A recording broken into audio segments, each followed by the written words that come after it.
विजय राठी, एक प्रश्न है, फिर आप इनकी बात का उत्तर दीजिए संक्षेप में, फिर एक एक टिप्पणी में अरविंद जी और अब्बास से मिलूंगा। पीडीए में एक बड़ी कंपोनेंट अल्पसंख्यकों का भी है क्या? और वो बुत परस्ती में यकीन नहीं रखते, तो मूर्ति काहे को वहां कुंभ मूर्ति के चक्कर में आप पड़े, जिस पर आप सवाल उठा रहे हो ओपी सिंह कि कुंभ में मूर्ति क्यों लगाई? नहीं, विजय राठी जी। देखिए, मैं एक चीज बता दूं, ओपी सिंह का चिढ़ना, ईर्ष्या रखना परम श्रद्धेय नेताजी मुलायम सिंह यादव जी से स्वाभाविक है। पिछड़ा दलित अल्पसंख्यकों के लिए जो किया है उन्होंने, वो वही लोग जान सकते हैं। ये उन्हें गाली दे रहे हैं पूरे चैनल पे, और कितना जैसे होता ना, इनके चेहरे से देखिए, ये हमें बोलते हैं बौखलाए, और बौखलाई हुई बीजेपी है और इनके समर्थन वाले लोग हैं। वो एक वहां उनकी प्रतिमा से ये इतने परेशान है, इनकी समझ नहीं आ रहा कि किया क्या जाए। कुछ इन्हीं के लोग धमकी भी दे रहे हैं, वहां जा रहे हैं, लेकिन वो जिस तरीके से प्रसिद्धि दिन प्रतिदिन बढ़ती जा रही है और लोग जा रहे हैं, हम तो ये कह रहे हैं कि मेरठ में भी लोगों ने डिमांड किया कि माननीय मुलायम सिंह यादव जी का मंदिर बने। ये डीएम से बोला है, वो पीडीए के भगवान मानते हैं उनको हम, लेकिन आपका चिढ़ना, क्योंकि वो हक की बात कहते हैं, जायज है, और आज आपने टीवी पे दिखा भी दिया। एक और मेरा सवाल है आपसे, और इस सवाल से मैं भागने नहीं दूंगा आपको। जब आपने कहा कि मोहित जी पे रेप का केस लगा, हमने कहा डीएनए टेस्ट करो, डीएनए मैच नहीं हुआ। इसका यह मतलब कहां होता है कि जिसके साथ रेप हुआ हम उस बेटी के साथ नहीं खड़े उसके विरोध में? ये इसका मतलब कहां है? और दूसरा, एक मुझे बयान दिखाओ किसी का, क्या व्यवस्था है बयान कि दिखाओ नाबालिग का बयान देना ही पर्याप्त है।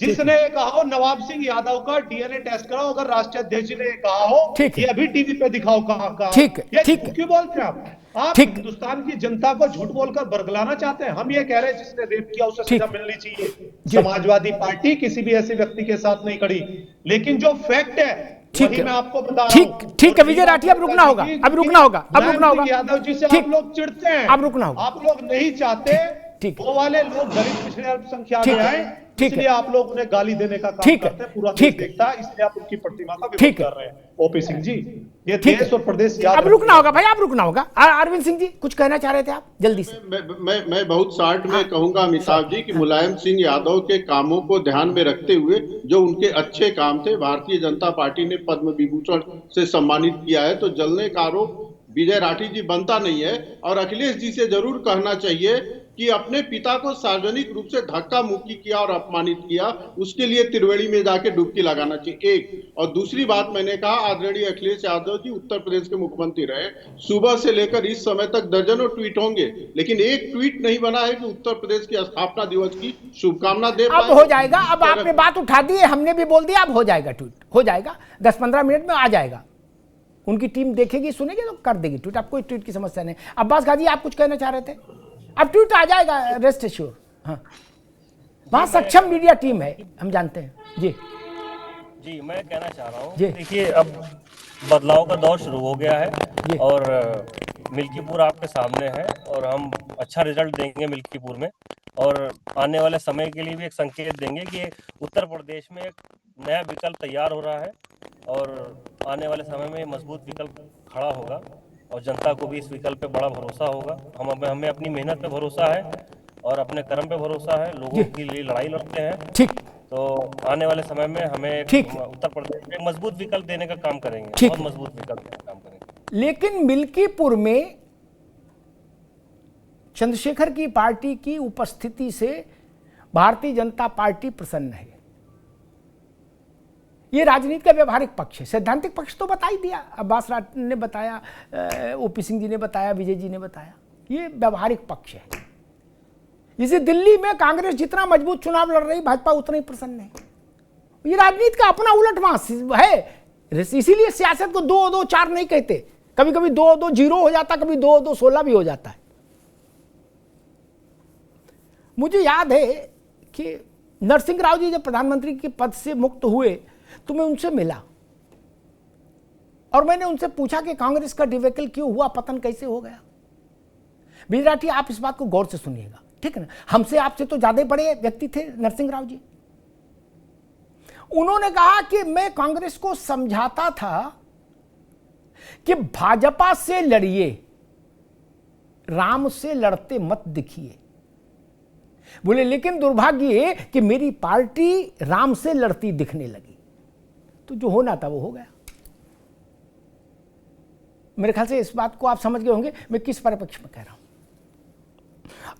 आप फैजाबाद लोकसभा सीट जीती, अच्छी बात है, लेकिन अवधेश प्रसाद पूरे फैजाबाद के स्वामी हो गए, अखिल ब्रह्मांड नायक हो गए, ये कौन स्वीकार कर लेगा? लल्लू सिंह उससे पहले सांसद थे, लल्लू सिंह अयोध्या के स्वामी है क्या? वो लल्लू ही है, और वैसे ही अवधेश है, ये स्वामी हो जाएगा कोई अयोध्या का? नहीं, अब नहीं आएंगे, अपनी उंगली नीचे कर लो भैया, नहीं अब नहीं, कोई अयोध्या का स्वामी हो जाएगा? आपकी पार्टी के स्वामी हो सकते हैं कोई व्यक्ति, सरकार का स्वामी हो सकता है, अपने घर का स्वामी हो सकता है, अपनी परिवार मुखिया हो सकता है परिवार का।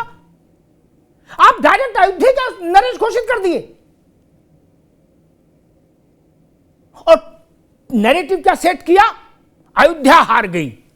अयोध्या चुनाव लड़ी थी, रामललन पर्चा भरा था, रामललन पर्चा भरा था क्या? उनको हरा के आए थे क्या अवधेश?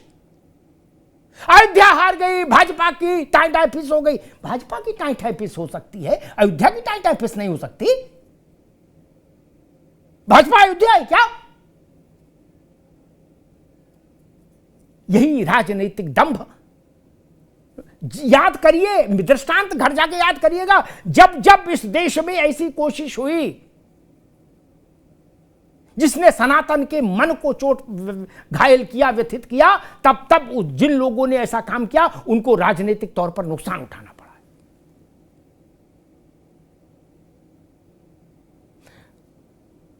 मैं अगर विपक्ष में होता, आपको क्या करना है मैं सलाह नहीं दूंगा, आप विद्वान हो, राठी जी आप भी, और चंद्रशेखर भी विद्वान है, लेकिन अगर मैं विपक्ष में होता और इतना बड़ा कद का नेता होता तो मैं कम से कम कुंभ के 10 वीडियो बहुत ही श्रद्धा के साथ अपने सोशल मीडिया हैंडल पर चस्पा कर चुका होता अब तक 11 दिन में, जिसमें भारत दिखता, भारत की आत्मा दिखती, सनातन दिखता, सनातन का तेज दिखता, धर्म दिखता, अध्यात्म दिखता। मेरी लड़ाई उनसे थोड़ी न है, उसी के अंश से मैं पैदा हुआ भाई। पार्टियां आएंगी जाएंगी, पार्टियां जाएंगी आएंगी, चुनाव होंगे, जय होगी पराजय होगी, नेता आएंगे धूल में मिल जाएंगे, फिर नए लोग आएंगे।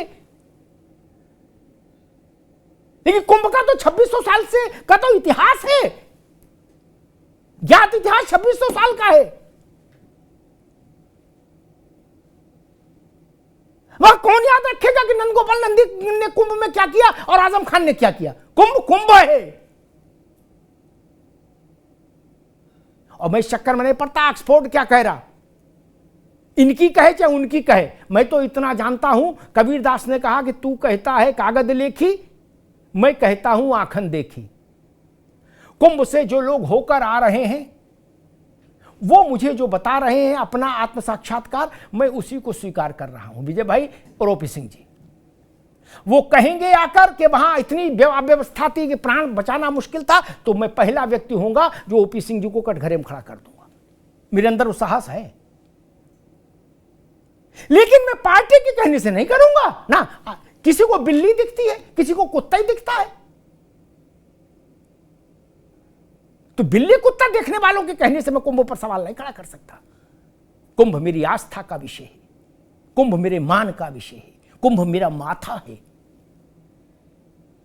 भारत के आत्मा का दिग्दर्शन है, भारत की आत्मा का दिग्दर्शन। कुंभ से ज्यादा एकता की बात कोई और कर सकता है क्या? वहां पीडीए की पूछताछ भी नहीं हो रही, कौन जात हो भैया ये भी कोई नहीं पूछ रहा। विजय भाई इससे अच्छी कोई जगह हो सकती क्या? पार्टियों में जाओ तो जात पूछी जाती है क्या, कि कौन जात हो, तुम्हारी जात का वोट कितना। कुंभ में नहीं पूछा जा रहा। यही अंतर है संत में और नेता में, साधु में और नेता में। नेता जात पूछता है, साधु जात नहीं पूछता, कहता बच्चा जाओ त्रिवेणी में डुबकी लगाओ, फिर यहां आश्रम में आओ प्रसाद पाओ। यह अंतर है भारत के संत में, महंत में और नेता में। धन्यवाद।